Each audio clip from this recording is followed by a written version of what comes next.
درس في أصعب الظروف وصار من أوائل الناجحين في الدولة. شو سر تفوق هذا الطالب الإماراتي؟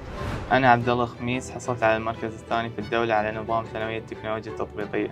من صغره وهو مجتهد، شارك في برنامج سفراؤنا ومسابقة الإمارات للعالم الشاب، وحصل على المركز الأول. عبد الله خميس الربيعي.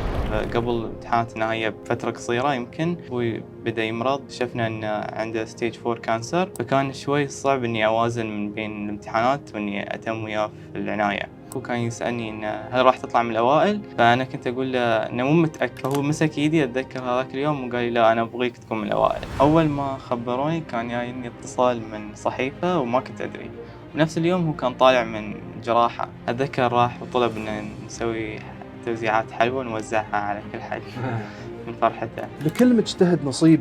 عبد الله قدوة للطلاب، قدر في أصعب الظروف يطلع من أوائل الناجحين في الدولة.